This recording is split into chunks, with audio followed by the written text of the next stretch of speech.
اعوذ باللہ من الشیطان الرجیم، بسم اللہ الرحمن الرحیم۔ شروع کرتا ہوں اللہ کے نام سے جو نہایت مہربان بڑے رحم والے ہیں۔ اللہ کی پاکی بیان کرتے ہیں۔ سب جو کچھ کے آسمانوں اور زمین میں مخلوقات ہے، کوہ زبانی حال سے یا قال سے، اور وہ زبردست اور حکمت والا ہے۔ یہ سب کچھ کس کا ہے؟ زمین آسمان اس کا ہے۔ اس اندر کی چیزیں بھی اس کے ہیں، جیسا ہم ہیں، ہم بھی اللہ کے بندے ہیں۔ درخت پیڑ بھی سب اللہ کے ہیں۔ یہ سب کچھ کس کے لیے دیا؟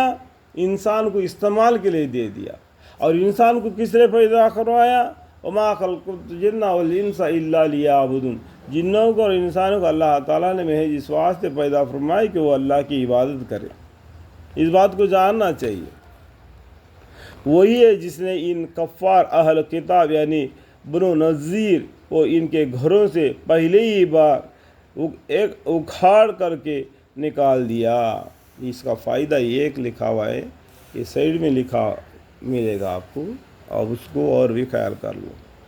تمہارا گمان بھی نہ تھا کہ وہ کبھی اپنے گھروں سے نکلیں گے، اور خود انہوں نے یہ گمان کر رکھا تھا کہ ان کے اللہ سے بچا لیں گے، یعنی اللہ سے نافرمانی کر کے اپنے زندگی گزار دیں گے تو ہم کو کچھ نہیں ہوگا۔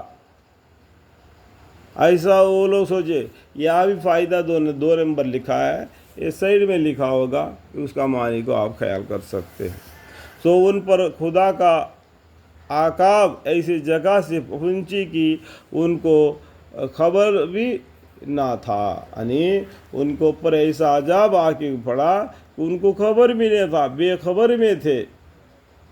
جیسا کہ اللہ کا عذاب ایک دم آ گیا، جیسا کہ بڑا طوفان آ گیا، جیسا کہ ایک سیلاب آ گیا، جیسا کہ ایک فرشتہ نعرہ نے پکار دیا، وہ آواز سے کانے پھٹ کر رہ گئے، جیسا کہ ان گھروں میں کبھی بسے ہی نہ تھے۔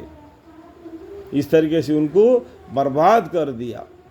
جو اللہ کے بندے ہیں ان کو اللہ تعالیٰ نے ان کے رسول کو، ان کے امت کو بچا لیا۔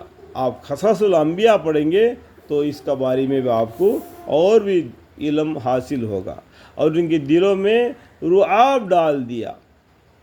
جو مسلمان ہیں ان کے اندر ہمت، طاقت، شان، شوکت دے دیا کہ اپنے گھروں کو خود اپنے ہاتھوں سے اور مسلمانوں کے ہاتھوں سے بھی اجاڑ رہے تھے۔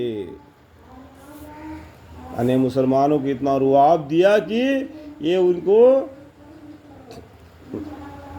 جنگ میں ان کی گردنیں اٹھا دے، اور ان کو ان کے جائیداد کے یہ مالک بن گئے۔ اور بھی آیت کو دوبارہ پڑھتا ہوں، اگر کوئی میرے معنی میں غلطی ہو تو مجھے معاف فرمائے۔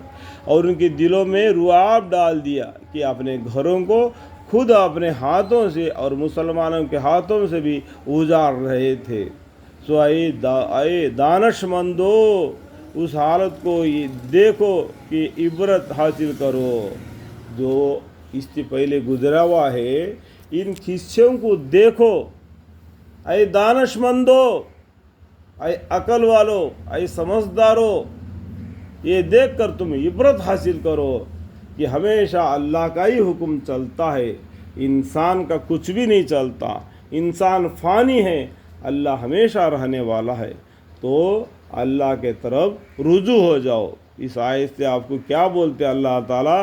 اے دانش مندو، اس حالت کو دیکھ کر عبرت حاصل کر لو۔ عبرت حاصل کر کے اپنا زندگی کو حفاظت میں کر لو، اپنا زندگی حفاظت میں لاؤ۔ ایسا اپنے اولاد کے حق میں بھی حفاظت کی کوشش کر کے ان کو حفاظت میں لے آ لو۔ اللہ حفاظت فرمائے، آمین۔